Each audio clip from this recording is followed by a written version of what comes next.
किंतु पूछिए, सर्वप्रथम आप मुझसे क्या ज्ञात करना चाहते हैं?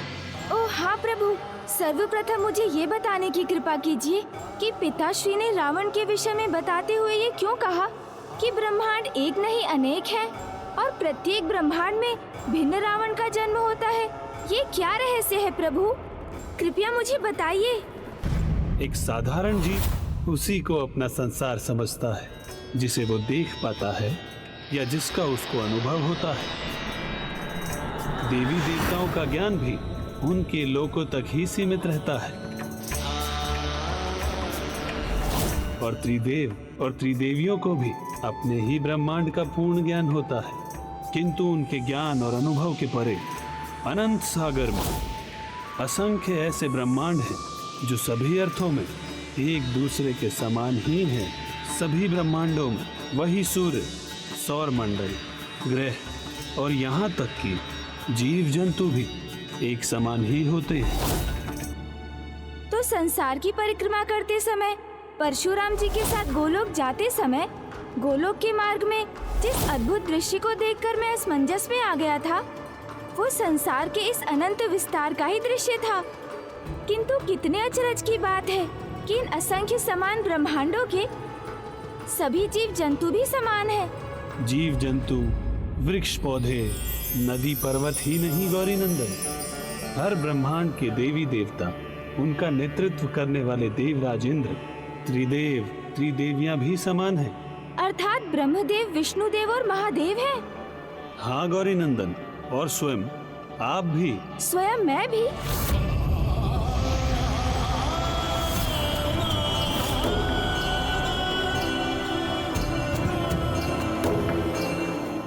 और जब इन असंख्य ब्रह्मांडों में अन्य सब कुछ समान है, तो वहाँ वही छोटे बड़े असुर भी जन्म लेते हैं जो अन्य ब्रह्मांडों में होते हैं।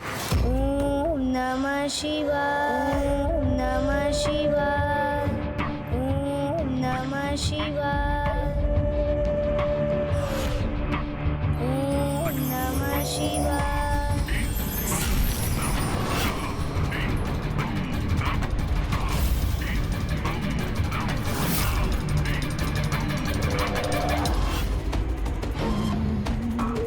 कितना अद्भुत है ये दृश्य। अर्थात हमारे महानायक की शक्ति में वृद्धि हो रही है।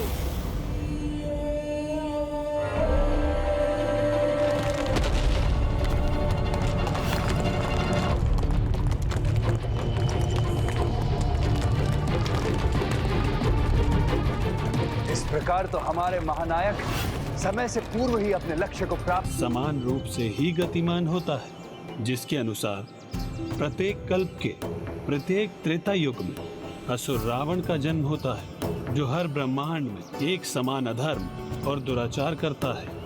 फिर उसकी पापों की गागर भरने पर प्रभु श्री हरि नारायण राम अवतार में उसका वध कर पुनः धर्म की स्थापना करते हैं। महादेव के कथन के पीछे छिपे इस गूढ़ रहस्य को मुझ पर उजागर करने हेतु आपका कोटि कोटि धन्यवाद प्रभु। अब ज्ञात हुआ मुझे कि माता पराशक्ति की रचना और जीवन की क्रिया तो अनंत है। ब्रह्मांड एक नहीं अनेक है। हाँ गौरी नंदन गणेश जी, और इस असंख्य ब्रह्मांड का 108 की संख्या के समूह में अनंत विस्तार है, जो संयुक्त रूप से एक महाब्रह्मांड की रचना करते हैं। अनंत ब्रह्मांडों की जननी है समस्त माताओं की माता, माता पराशक्ति। प्रणाम माता। प्रणाम माता। मेरा अगला प्रश्न तो माता पराशक्ति को लेकर ही था प्रभु। माँ ने कहा था उनका रहस्य भी आप ही को ज्ञात है, तो मुझे बताने की कृपा करें प्रभु कि क्या वो माँ पार्वती से भिन्न है और उनका निवास कहाँ है? न वो हमसे भिन्न है, न हम उनसे, और ये असंख्य ब्रह्मांड भी तो उन्हीं के अंश है। माता पार्वती जगत जननी है और माता पराशक्ति प्रत्येक जगत की जननी है। माता पार्वती की भी इसलिए तो उन्हें माताओं की माता भी कहा जाता है। संपूर्ण संसार अर्थात इस अनंत संसार के कण कण में जो सर्वोच्च चैतन्य के रूप में व्याप्त है, जिनसे सर्व जगत में चेतना का संचार होता है, जो चैतन्य की व्यक्त और द्वितम रूप है, उन्हीं माता ललिता पराशक्ति का सभी दिव्य शक्तियों में सर्वोच्च स्थान है। संपूर्ण संसार अर्थात इन अनंत असंख्य ब्रह्मांडों में रचित महाब्रह्मांड में माता पराशक्ति की ही सत्ता है। जो हो चुका है, जो हो रहा है और जो होने वाला है, सब उन्हीं की लीला है। और उन्हीं की लीला के अनुसार आपने उन तीनों दृश्यों को देखा था गौरी नंदन। किंतु प्रभु, वो तीन जीव हैं कौन? महाविकारों से जन्मे 3 महाअसुर हैं, जो प्रत्यक्ष और अप्रत्यक्ष रूप से प्रभावित कर मनुष्य को उनके पतन की ओर ले जाते हैं। उनमें प्रथम नरकंकाल रूपी लोभासुर है, जिसका जन्म लोभ से हुआ था। उसे आपने कुबेर जी के साथ इसीलिए देखा क्योंकि उसका जन्म स्वयं कुबेर जी के लोभ से हुआ था।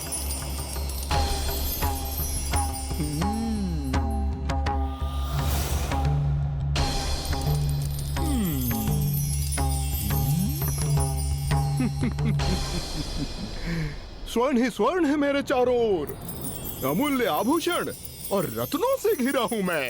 अत्यंत समृद्ध संपन्न हूं मैं, अत्यंत आनंदित हूं मैं।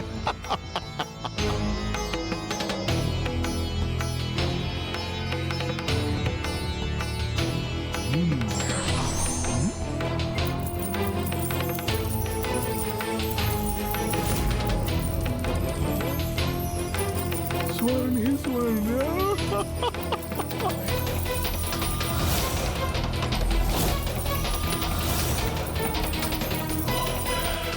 यदि ये स्वर्ण जगत में बांटने पर विवश न होता मैं, तो मेरे चरणों के नीचे स्थित यह स्वर्ण पर्वत मेरे चरण स्पर्श कर रहा होता।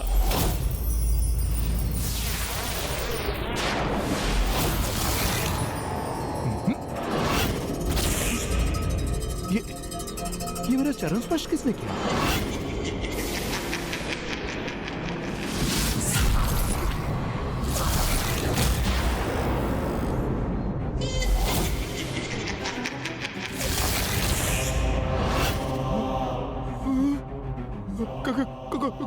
कौन हो तुम? आपका लोभ।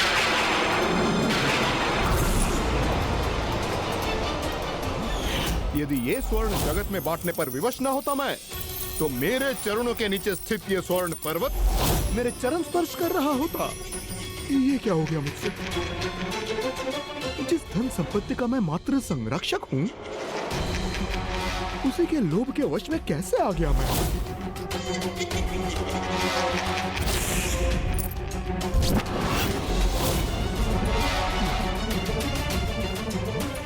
ये संपूर्ण धन, ये स्वर्ण, ये अमूल्य रत्न, ये सब मेरे ही है ना? नहीं नहीं, यहाँ तुम्हारा कुछ भी नहीं है। मेरा जन्म तो आपसे ही हुआ है ना। आज ये सब आपका है, कल ये सब मेरा होगा, मात्र मेरा। नहीं नहीं, ये उचित नहीं है। मेरा यहाँ कुछ भी नहीं है। मैं तो मात्र इस धन कोश का संरक्षक हूँ। इस धन पर तो समस्त जगत का अधिकार है। नहीं, अन्य किसी का नहीं है, ये सब मेरा है, मेरा है।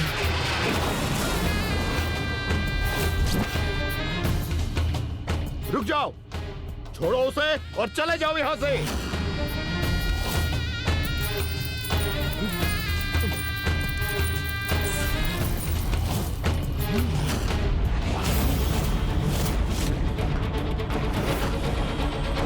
तब कुबेर जी को यह आभास हुआ कि उनके लोभ के कारण ही लोभासुर उत्पन्न हुआ है, तो उन्हें अपनी भूल पर पश्चाताप हुआ, क्योंकि अब उनके कारण ही संसार के समस्त धन पर संकट आ सकता था। नहीं, अन्य किसी का नहीं है, ये सब मेरा है, मेरा है। रुक जाओ, छोड़ो उसे और चले जाओ यहाँ से।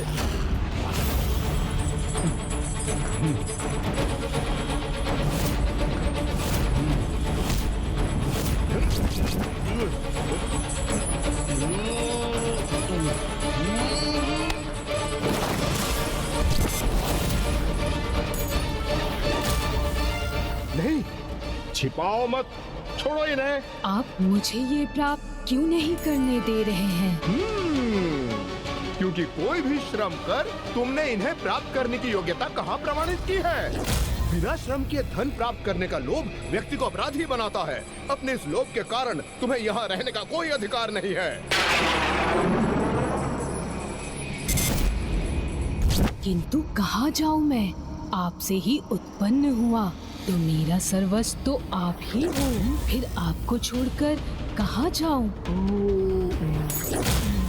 लगता है ये ऐसे मुझे स्वर्ण मुद्रा प्राप्त करने नहीं देंगे। मुझे इन्हें छुपाकर प्राप्त करना होगा। मुझे नहीं ज्ञात था मेरा धन का लोभ ऐसा भयंकर रूप धारण करेगा। इसका इन मुद्राओं का लोभ बिना उन्हें अर्जित किए इन्हें प्राप्त करने के लिए लालायित कर रहा है इसे। कहीं ये अपने इस लोभ के भाव का विस्तार संपूर्ण संसार में न कर दे।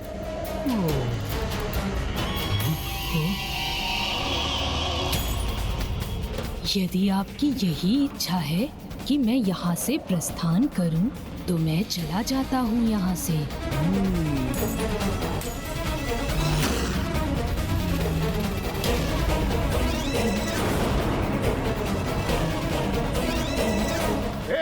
रुक जाओ।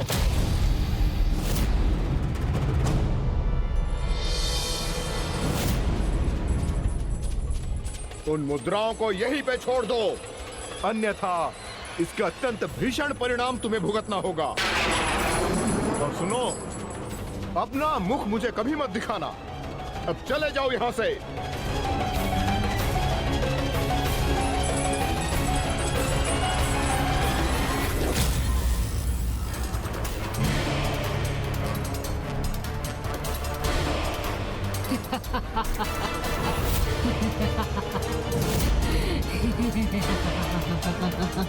आज तो एक ही प्राप्त कर सका मैं, किंतु शीघ्र इन मुद्राओं का पर्वत होगा मेरे पास। कुबेर जी, जितनी मुद्राओं के आप स्वामी हैं, उतनी ही मुद्राओं का स्वामी तो मैं अवश्य बनूंगा। फिर क्या हुआ प्रभु? वो लोभ एक विकार से उत्पन्न हुआ था और अन्य विकारों के समान निरंतर बढ़ता ही गया। जिस दिवस आपने उसे कुबेर जी के साथ देखा था, कुबेर जी उससे सुधरने का आग्रह कर रहे थे।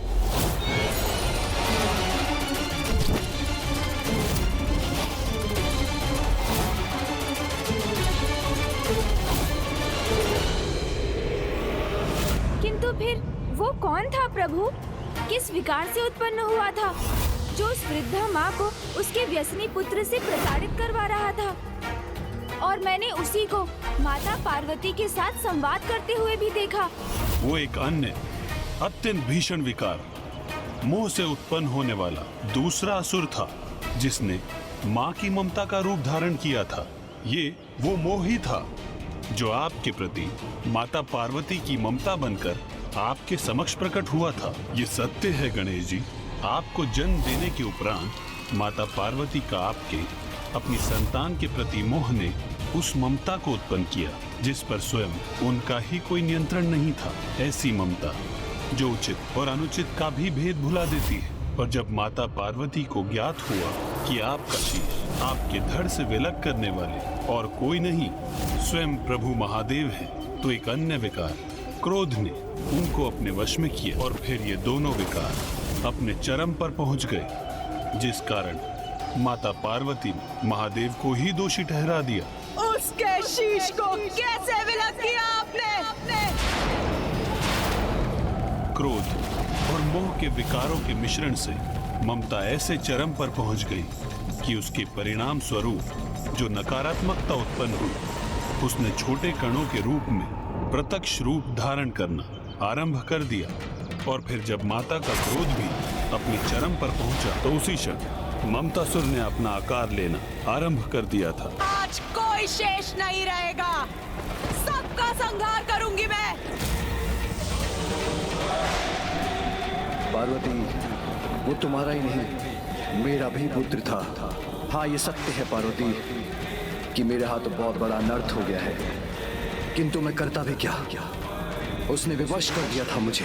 हे देवादिदेव, मुझे मेरा पुत्र लौटा दीजिए, अन्यथा मेरे क्रोध का परिणाम सहने के लिए तैयार हो जाइए। और तब जब माँ की ममता से उत्पन्न उनका वो क्रोध और बढ़ा तो नकारात्मकता के उन बीज रूपी कणों को जीवन प्राप्त हुआ। मुझे मेरा पुत्र चाहिए, अन्यथा मेरी क्रोधाग्नि सारे संसार को भस्म कर देगी। इस प्रकार मोह विकार के चरम से उत्पन्न हुई ममता ने अपनी पराकाष्ठा पर पहुंचकर असीम क्रोध का रूप ले लिया, तो उसने अप्रत्यक्ष रूप से एक नकारात्मकता को उत्पन्न कर उसमें प्राण भर दिए, और इसका आभास तब किसी को भी नहीं था। और फिर उस घृणित वातावरण में जिसने अपना आकार लेकर पनपना आरंभ किया, वो ममता के नकारात्मक स्वरूप के अतिरिक्त और कुछ नहीं था। और फिर अनेकों वर्षों के उपरांत वही जीव ममतासुर के रूप में प्रकट हुआ, और फिर अपने जन्म के उपरांत ममतासुर ने ममता के चरम के उस नकारात्मक भाव का विस्तार करना आरंभ किया, जिसके कारण माता पिता अपनी संतानों को उचित संस्कार सिखाने के स्थान पर उन्हें अपनी ममता से पथभ्रष्ट ही करने लगे, उन्हें विकारग्रस्त होने की अनुमति देने लगे। ये लो पुत्र, ये खा लो। नहीं नहीं खाना मुझे। पुत्र,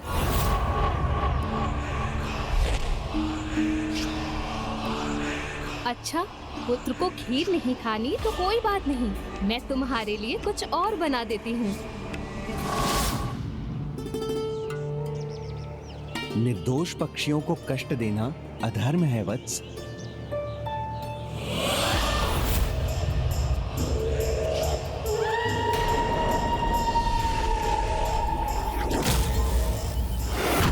मेरे पुत्र को इस प्रकार उलाहना नहीं दे सकते आप गुरुदेव। इसकी जो इच्छा होगी वो करेगा मेरा पुत्र।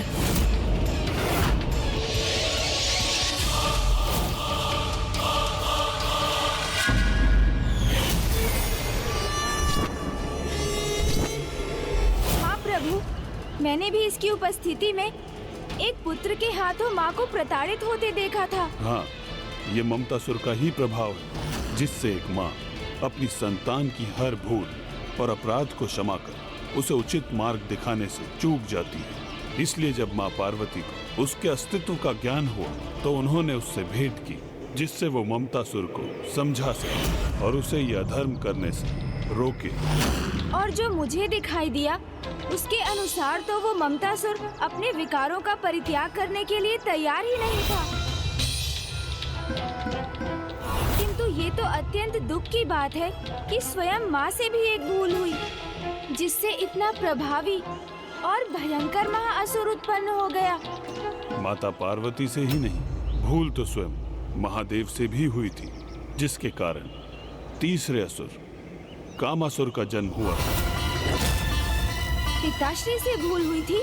हाँ गणेश जी, ये एक कटु सत्य है कि स्वयं जगत पिता महादेव उस तीसरे असुर के जन्म का कारण बने। और ऐसा तब हुआ जब प्रभु महादेव ने अपने आराध्य प्रभु नारायण के उस रूप में उनके दर्शन करने की इच्छा व्यक्त की, जो उनका सर्वाधिक मनमोहक रूप है।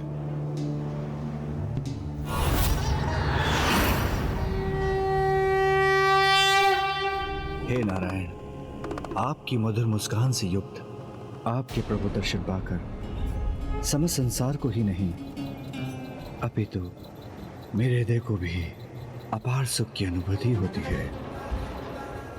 और जब इस रूप में आपके दर्शन पाकर मेरा मन इतना हर्षित है प्रभु, तो आपके मोहिनी रूप की मधुर मुस्कुराहट के प्रभाव से तो असीमित दिव्यानंद का अनुभव अवश्य होगा। कदाचित एक दिवस ऐसा अवश्य आएगा जब मुझे भी आपके इस रूप के पूर्ण दर्शन पाने का अवसर प्राप्त होगा।